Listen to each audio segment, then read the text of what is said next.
Հիմա աշխարհը փոխվել է։ Ինչ տեսանկյունից։ Եթե այդ բանակցային սեղանի շուրջ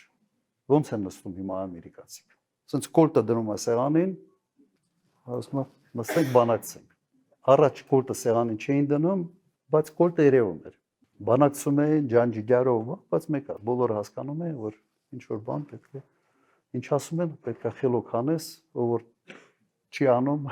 հետևանքներ են։ Հիմա աշխարհում հետևյալն է, չինացիները հետ նստում այդ սեղանի շուրջ, չինացիներ իր կոլտն հանում դնում։ Ասում են բանակցենք։ Եվ միանգամից պրագմատիզմը աշխատում է, երկուսն էլ կոլտերը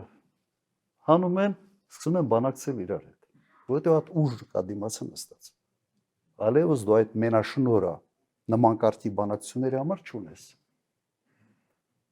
Եվ կա եւս մեկ երկիր, որ այդ սեղանի շուրջ որ նստում է,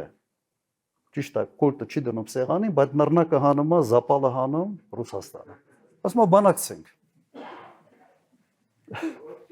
Եվ եւս հասնում է իր նպատակին։ Այո, հետը նստում բանակցում են։ Որտեղ պրագմատիզմը միշտ կա Միացյալ Նահանգների քաղաքականության մեջ։ Ինչի համար եմ ասում։ Նույն Միացյալ Նահանգների հետ միշտ կարելի է շատ ողջամիտ, պրագմատիկ քայլերի շուրջ նստել, խոսալ եւ պայմանավորվել։ Ուրիշ հարց է, թե դու sense այնպիսի վիճակում ես, որ քիչ չի հետաքրքրում քո երկրի շահերը։